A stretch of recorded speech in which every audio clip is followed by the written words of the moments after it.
कान की बीमारी के मरीज को कॉटन या ईयरबड्स कैसे यूज करने चाहिए, मैं शॉर्ट में आपको बताऊंगा। ज्यादातर हमने देखा है कि मरीज के कान में कोई तकलीफ है या मवाद आती है तो वो कॉटन को इस तरह से कान में लगा के रखते हैं। ये बिल्कुल गलत है।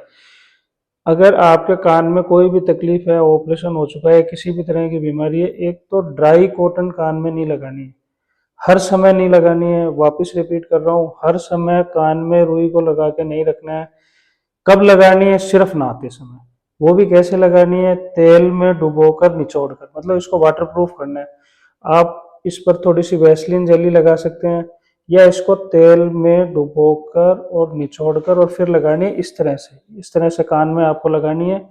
कब लगानी है? सिर्फ नहाते समय। नहाने के बाद इस रुई को निकाल के आपको वापस फेंकना है। हर समय कान में रुई लगी हुई नहीं रहनी चाहिए।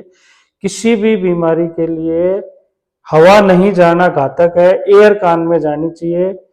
अब रही बात इसकी ईयरबड्स की, ड्राई ईयरबड्स में इसमें बैक्टीरिया रहते हैं। ये बिल्कुल वैसा ही है जैसे आप बिस्किट के पैकेट के ऊपर एक एक्सपायरी डेट लिखी हुई होती है कि आप इसको 6 मंथ्स में यूज कर सकते हैं, लेकिन वो एक्सपायरी डेट उस बंद पैकेट की है। एक बार आपने उसमें से एक बिस्किट खा लिया, अब बचे हुए बिस्किट आप 6 मंथ तक कंज्यूम नहीं कर सकते।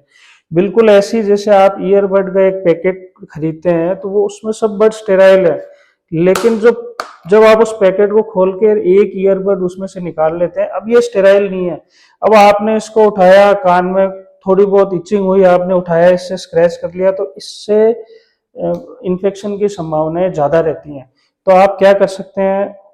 कोशिश करें बड्स को यूज नहीं करें, लेकिन अगर अपने बहुत ज्यादा दिक्कत है और अपने को इचिंग कंट्रोल नहीं होती है तो कोई सा भी एंटीबायोटिक, एंटी फंगल ऑइंटमेंट जरा सा कान में इस तरह से लगा के और कान में आप इसको लगा सकते हैं।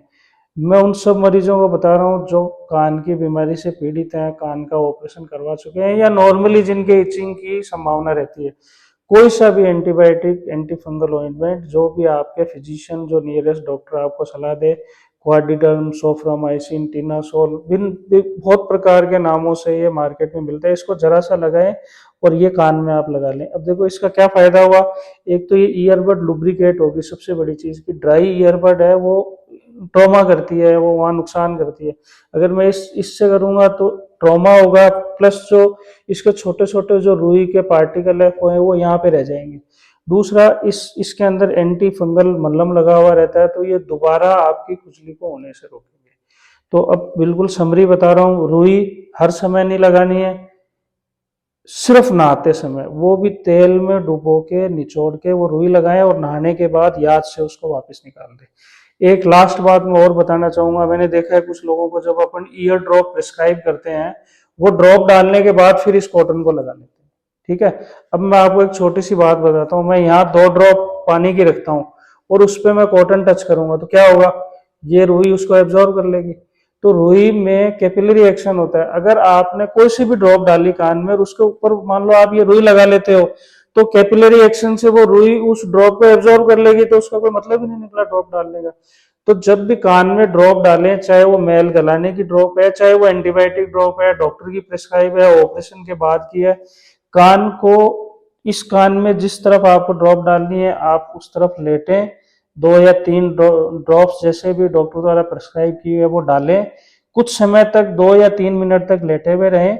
उसके बाद एक्सेस को निकाल दें। एक्सेस निकालने के लिए आप कॉटन यहाँ रख सकते हैं, लेकिन अगर आपने ड्रॉप डालने के बाद इस तरह से कॉटन लगा ली तो वो कॉटन कैपिलरी एक्शन से उस दवाई को खींच लेती है। तो ये मेरा कान के मरीजों के लिए एक प्रशिक्षण है। मेरे पास मेरे कान के इतने ज़्यादा मरीज आते हैं, उनमें से 50% इन्फेक्शन की वजह ये ईयरबड और ये कॉटन है। तो इस चीज़ का आपको ध्यान रखना है। धन्यवाद।